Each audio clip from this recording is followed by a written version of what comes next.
Ladies and gentlemen, welcome to Chanel Jasmine, the best novel Chanel for romantic stories. Hai guys, selamat datang di channel Jasmine, channel terbaik untuk menyimak novel-novel romantis.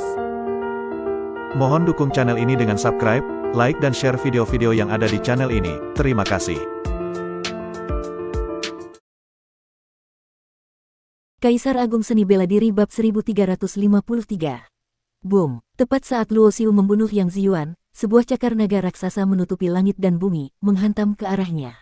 Luo Xiu membalas dengan satu pukulan tinju. Tinju kecilnya sangat kecil, bahkan bisa diabaikan jika dibandingkan dengan cakar naga raksasa itu.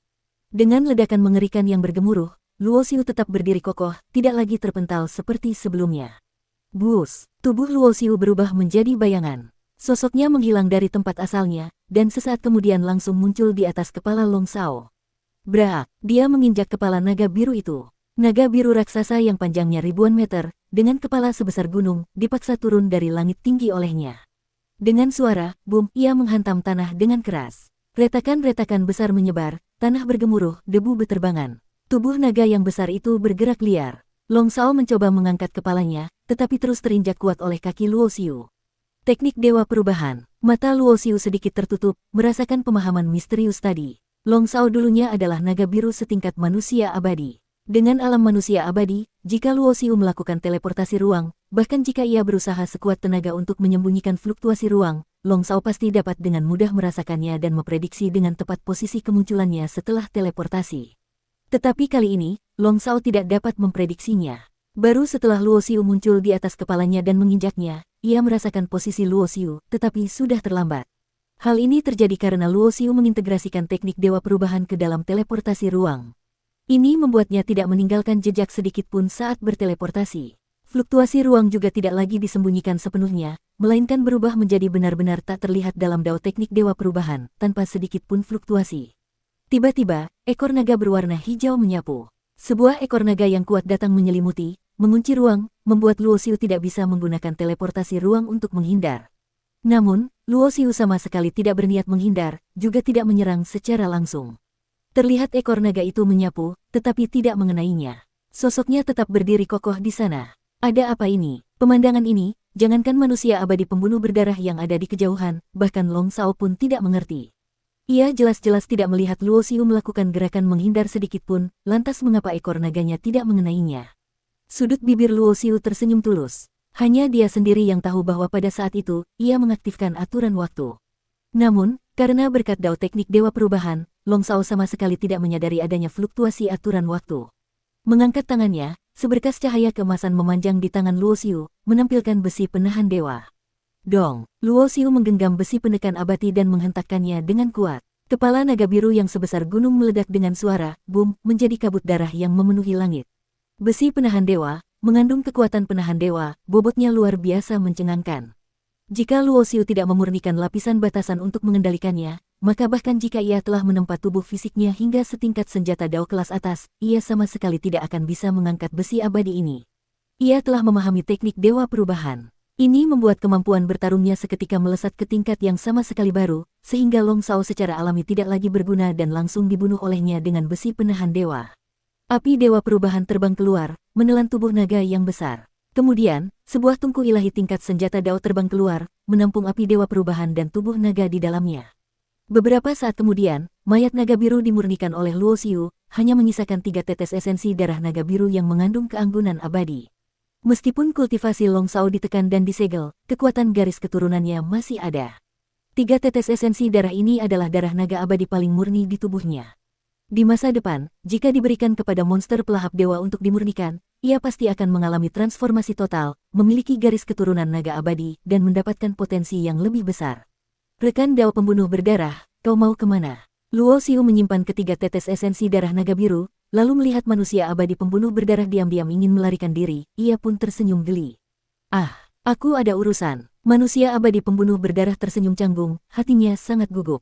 Ia ingat betul bahwa ia pernah menyerang orang ini secara diam-diam. Sekarang orang ini begitu kuat, bagaimana jika ia ingin membunuhnya? Para tahanan di dunia penjara abadi bukanlah orang baik. Umumnya, jika ada dendam, begitu ada kesempatan, mereka pasti akan membunuh lawan. Setelah berlama-lama di tempat seperti ini, manusia abadi pembunuh berdarah secara otomatis menganggap Luo Xiu sebagai orang yang sama. Namun, manusia abadi pembunuh berdarah sedikit berlebihan dalam berpikir. Meskipun pembunuh berdarah pernah menyerangnya secara diam-diam, itu bukanlah dendam hidup mati. Jika ia ingin membunuh pembunuh berdarah, ia tidak akan menyerang Yang Ziyuan dan Long Shao terlebih dahulu. Rekan Dao pembunuh berdarah tidak perlu tegang, aku tidak bermaksud menyerangmu. Aku tidak tegang. Wajah pembunuh berdarah menunjukkan senyum yang dipaksakan. Luo Xiu tertawa geli, rekan Dao pembunuh berdarah tahu, di antara para tahanan dunia penjara abadi ini, siapa yang kekuatannya paling kuat. Awalnya, Luo Xiu berniat untuk mencari petunjuk dari Raja Abadi yang tertindas itu. Namun kini, dia tidak terburu-buru. Bagaimanapun, tingkat Raja Abadi terlalu tinggi, lebih baik ia melakukannya secara bertahap, dimulai dari para tahanan yang dipenjara di sini, mencari ahli untuk mengasah dirinya sendiri, baru kemudian mencari Raja Abadi itu. Kau mencari ahli. Aku tahu beberapa manusia abadi papan atas. Manusia abadi biasa sepertiku di era kerajaan abadi, mereka bisa membunuhku dalam satu jurus. Setelah Luo Xiu mengungkapkan pemikirannya, manusia abadi pembunuh berdarah seketika terkejut. Aku sarankan kau sebaiknya tidak pergi. Meskipun Yang Ziyuan dan Long Shao yang baru saja kau kalahkan lebih kuat dariku, mereka hanyalah manusia abadi biasa. Jika kau benar-benar ingin berlatih, aku sarankan kau mencari beberapa manusia abadi kelas 1 dulu untuk menjajal kemampuan. Baik, kalau begitu, mohon bantuannya rekan Dao pembunuh berdarah untuk menunjukkan jalannya.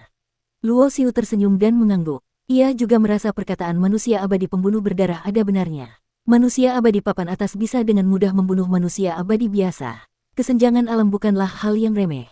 Langsung mencari manusia abadi papan atas, meskipun tidak akan kehilangan nyawa, kemungkinan besar akan dihajar habis-habisan. Mendengar Luo Xiu memintanya untuk menunjukkan jalan, pembunuh berdarah ingin sekali menamparkan dirinya sendiri. Nanti, anak muda ini akan pergi begitu saja, lalu bagaimana aku bisa bertahan di dunia penjara abadi ini? Namun, pembunuh berdarah tidak berani mengatakan hal itu. Ia berkata tidak gugup, padahal sebenarnya ia sangat takut jika orang ini tiba-tiba berubah pikiran dan membunuhnya. Sementara itu, di benua alam surgawi, di dalam sebuah istana hitam yang mengambang di langit, penguasa Dao sejati Wuji duduk di singgasana tulang putih. Di bawahnya, lebih dari 30 ahli tingkat penguasa Dao berdiri menunduk, tak ada yang berani bernapas lega. Di tempat terdekat dari singgasana tulang putih, berdiri seorang pria berjubah ungu, yang tak lain adalah pemimpin klan Ji Chuyang. Hanya saja kali ini Ji Chuyang tidak memakai topeng. 3 penguasa Dao sejati dari klan Ji, serta semua penguasa Dao, juga telah dibawanya ke sini. Di lantai aula, terdapat 2 mayat. Alasan yang benar-benar membuat para penguasa Dao yang hadir terkejut adalah karena kedua mayat ini, ternyata adalah 2 penguasa Dao sejati. Masing-masing adalah keberadaan yang telah menguasai alam semesta selama berabad-abad tak berujung. Satu adalah penguasa Dao sejati naga yang dari klan naga Taisu, dan satu lagi adalah penguasa Dao sejati Wuxin yang menguasai alam surga dan bumi yang indah. Namun, kedua penguasa Dao sejati yang angkuh ini, kini telah menjadi 2 mayat kering.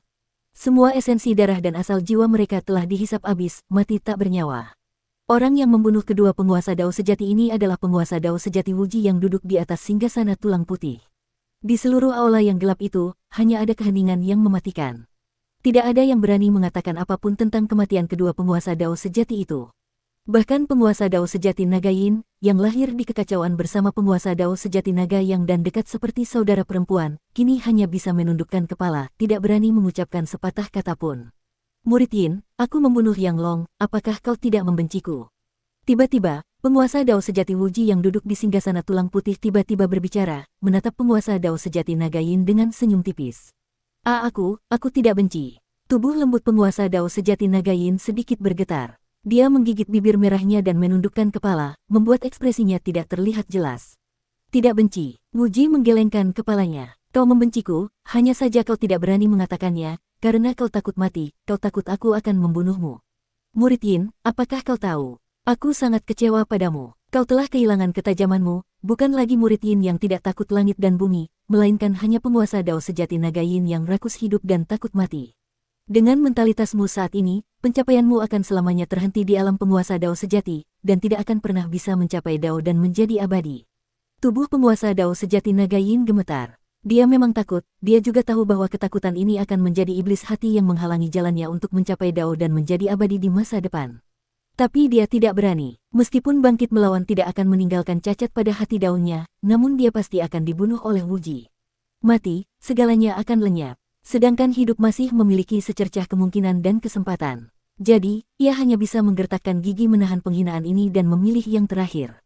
Wuji, sebenarnya apa yang ingin kau lakukan? Penguasa Dao sejati Tian Wei melangkah maju, sepasang mata tajamnya menatap Wuji yang duduk di singgasana tulang putih. Ia tahu Wuji adalah orang yang akan menggunakan segala cara. Ia telah membunuh Yang Long dan Wuxin dengan cara membunuh ayam untuk menakuti monyet. Mustahil ia tidak memiliki tujuan. Wuji melirik penguasa Dao sejati Tian Wei, yang ingin kulakukan sangat sederhana, sama dengan tujuanmu, aku ingin menjadi abadi. Kalau begitu mengapa kau mengurung kami di sini?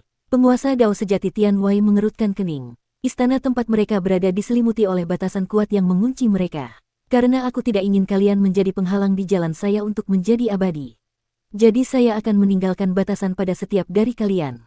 Hidup dan mati kalian akan saya kendalikan. Nanti, jika saya menjadi abadi, sebelum saya pergi dari sini, saya akan melepaskan batasan kalian. Begitu Wuji mengucapkan kata-kata ini, semua penguasa Dao yang hadir berubah wajah. Ekspresi penguasa Dao sejati Tian Wei juga sangat muram. Sebagai penguasa Dao yang berkuasa di 3 alam semesta, tidak ada yang mau hidup dan matinya dikendalikan oleh orang lain. Aku tahu kalian semua sangat tidak rela, tetapi kalian hanya punya 2 pilihan, hidup atau mati. Sambil berbicara, tekanan mengerikan menyelimuti seluruh aula. Jika ada yang berani mengucapkan sepatah kata pun perlawanan, ia tidak akan ragu untuk membunuh. Penguasa Dao sejati Yang Long dan Wuxin yang telah menjadi 2 mayat kering, itulah nasib mereka. Aula kembali tenggelam dalam keheningan yang mematikan. Semua orang tahu, konsekuensi perlawanan hanyalah kematian. Bersambung, tanda hubung